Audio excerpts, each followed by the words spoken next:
कहानी की शुरुआत एक स्कूल से होती है जहां बच्चे मजे से बैठकर खाना खा रहे थे। हर कोई खुश था। तभी अचानक एक लड़की की आंखों में नीली चमक दिखने लगी।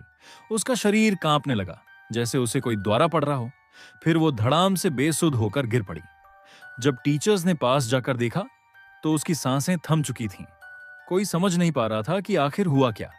जल्द ही साइंटिस्ट्स ने टेस्ट करके पता लगाया कि ये एक खतरनाक वायरस है जो सिर्फ बच्चों को अपना शिकार बनाता है।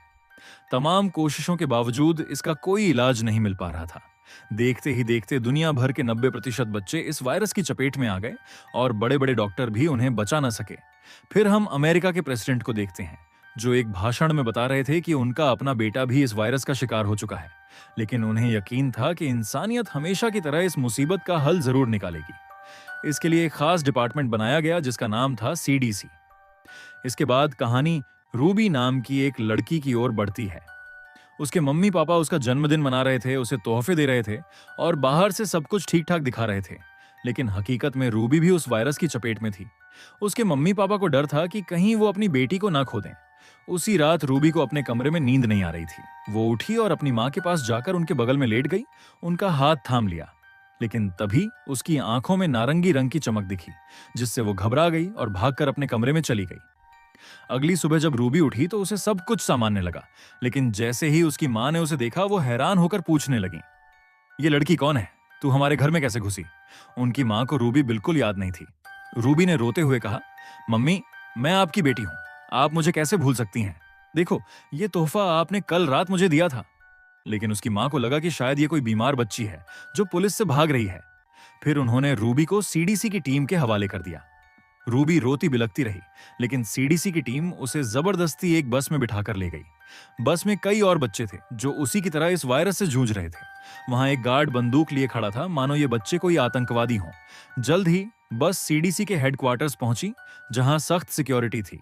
बच्चों को एक एक करके लाइन में अंदर ले जाया गया, लेकिन जब एक लड़के ने ज्यादा सवाल किए तो गार्ड्स ने उसे बुरी तरह पीट दिया। ये सब देखकर रूबी डर से कांपने लगी। फिर बच्चों को चेकअप के लिए डॉक्टर के पास भेजा गया। जब रूबी की बारी आई तो डॉक्टर ने बताया कि यह वायरस उसके शरीर में एक अजीब सा बदलाव कर रहा है। ऐसा ही बाकी बच्चों के साथ भी हो रहा था। यह बदलाव इतना बड़ा था कि अब उन्हें इंसान कहना भी शायद ठीक नहीं था, क्योंकि उनके डीएनए में बदलाव की वजह से उनमें अनोखी शक्तियां आ रही थीं। साइंटिस्ट्स ने इन बच्चों को उनकी शक्तियों के आधार पर अलग अलग ग्रुप में बांट दिया। जिन बच्चों की आंखें अपनी शक्ति इस्तेमाल करते वक्त हरी चमकती थीं, उन्हें सबसे समझदार और सुरक्षित माना गया। नीली आंखों वाले बच्चे बिना छुए चीजों को हवा में उड़ा सकते थे और सुनहरी आंखों वाले बिजली को कंट्रोल कर सकते थे। ये तीनों रंग अभी भी सुरक्षित माने जाते थे, लेकिन कुछ बच्चों की आंखों में लाल और नारंगी रंग की चमक देखी गई, जो बहुत ही दुर्लभ थी। इन बच्चों को इतना खतरनाक माना गया कि उन्हें तुरंत खत्म करने के आदेश थे। टेस्ट के दौरान डॉक्टर को पता चला कि रूबी की आंखें नारंगी हैं। स्क्रीन पर टर्मिनेट यानी खत्म करने का मैसेज चमकने लगा।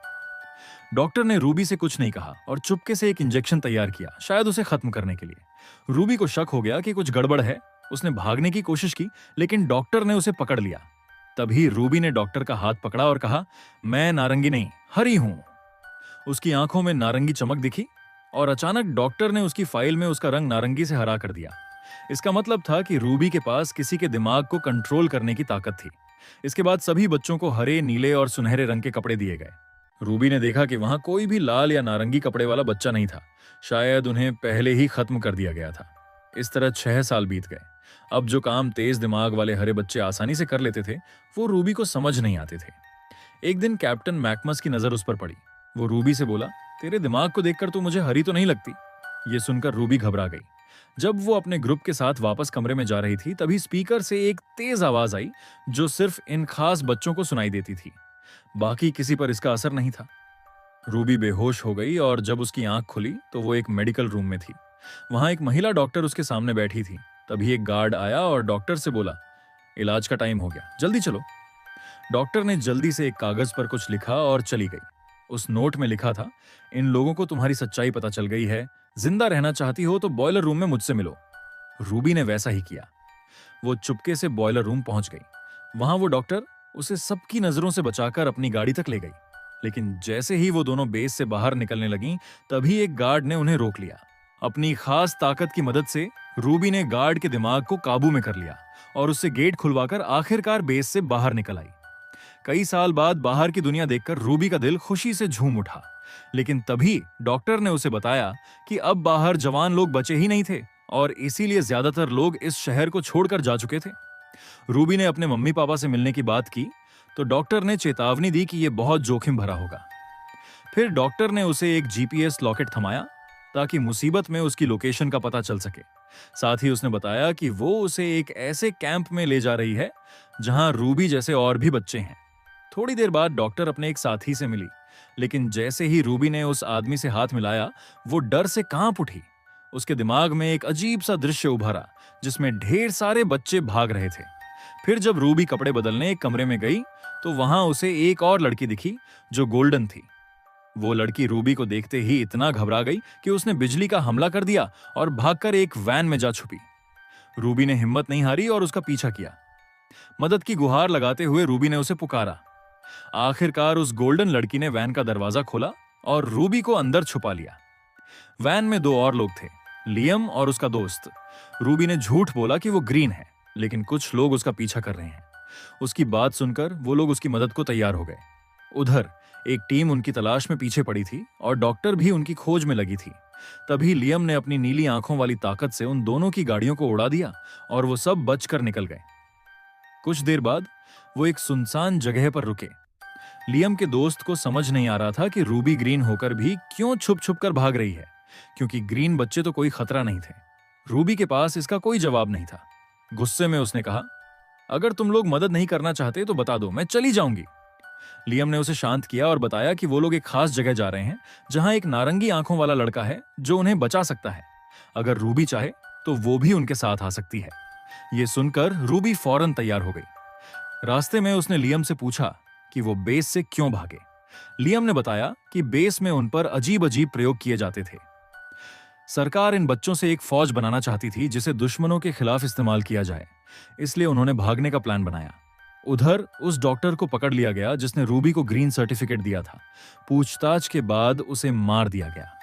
उसी रात सोते वक्त रूबी का हाथ गलती से लियम से टकरा गया। तभी उसे लियम की सारी यादें दिखने लगीं, कैसे उसने बेस से भागते हुए कई बच्चों को बचाने की कोशिश की, लेकिन नाकाम रहा।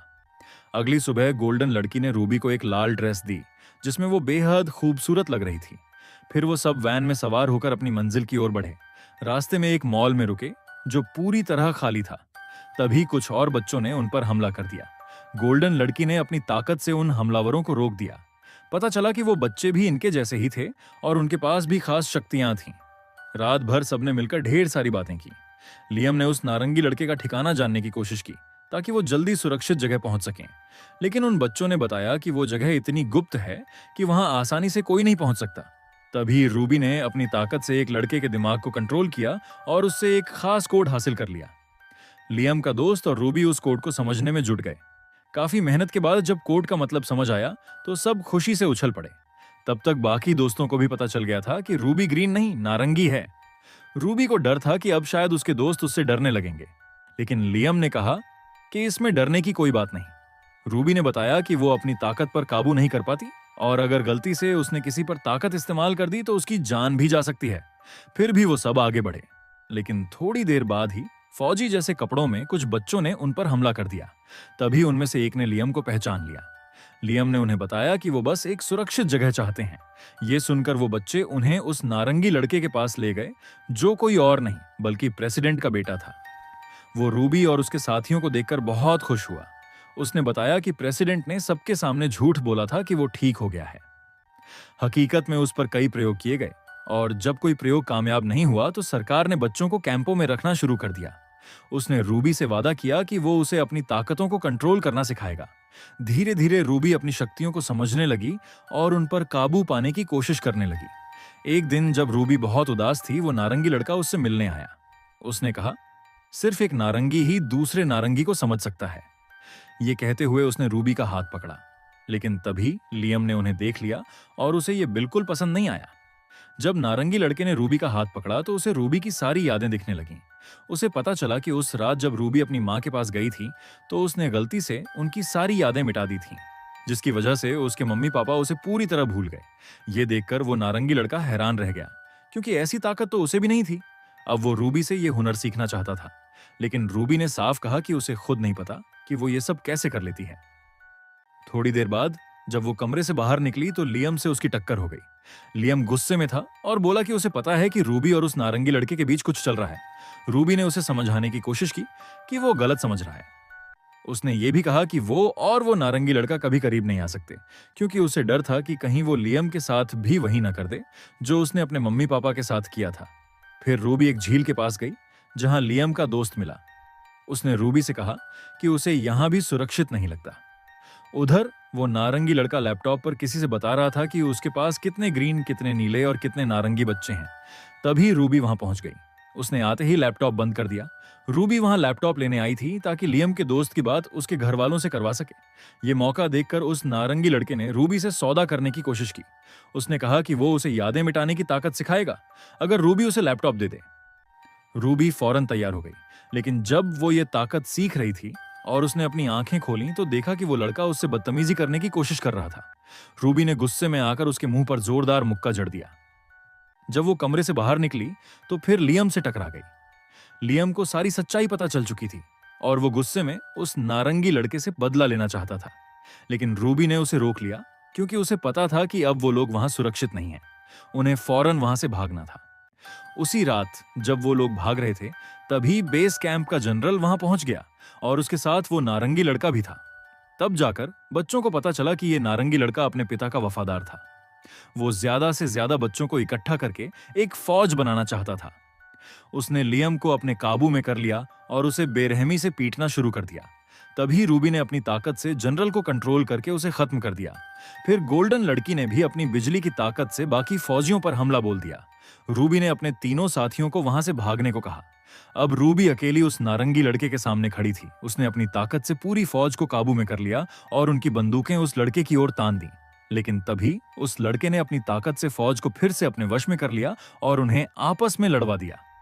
रूबी ने लाख कोशिश की, लेकिन वो लड़का उस पर भी हावी हो गया। उसने कहा कि वो रूबी की सारी दुख भरी यादें मिटा देगा और फिर उसके साथ मिलकर दुनिया पर राज करेगा। तभी रूबी अचानक होश में आई और उसने ऊपर उड़ रहे एक हेलीकॉप्टर को कंट्रोल करके उस लड़के पर गिरा दिया। लेकिन तभी दूसरा हेलीकॉप्टर रूबी पर हमला करने वाला था। लियम के दोस्त ने अपनी जान पर खेलकर रूबी को बचा लिया, लेकिन इस चक्कर में उसे गहरी चोट लग गई। रूबी समझ नहीं पा रही थी कि अब वो उसकी मदद कैसे करे। तभी उसे उस जीपीएस लॉकेट की याद आई जो डॉक्टर ने उसे दिया था। उसने सोचा कि जिस डॉक्टर ने उसे बेस से भागने में मदद की थी उस पर थोड़ा भरोसा तो किया जा सकता है। जैसे ही उसने जीपीएस एक्टिवेट किया वो डॉक्टर अपने एक साथी के साथ वहां पहुंच गई। जल्द ही रूबी की आंखें एक बिस्तर पर खुली। वो डॉक्टर उसके सामने कुर्सी पर बैठी थी। उसने बताया कि रूबी का जख्मी दोस्त हॉस्पिटल में है और जल्द ठीक हो जाएगा, लेकिन लियम वहां से तुरंत निकलना चाहता था। लाख समझाने पर भी वो वहां रुकने को तैयार नहीं था और रूबी को अकेला छोड़कर भी नहीं जाना चाहता था। डॉक्टर ने यह भी बताया कि उनका मकसद प्रेसिडेंट के काले कारनामों को दुनिया के सामने लाना है और इसके लिए उन्हें रूबी की जरूरत है।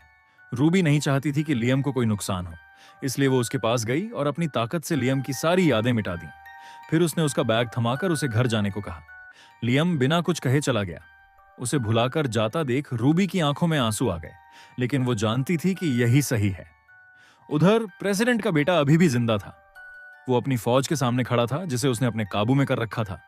इधर रूबी भी उसका सामना करने को पूरी तरह तैयार थी। यहीं पर फिल्म खत्म हो जाती है। अगर आपको ये कहानी पसंद आई तो इसे अपने दोस्तों के साथ शेयर करें और अगली वीडियो के लिए हमें सब्सक्राइब करना ना भूलें। तब तक के लिए बाय बाय, मिलते हैं नेक्स्ट वीडियो में।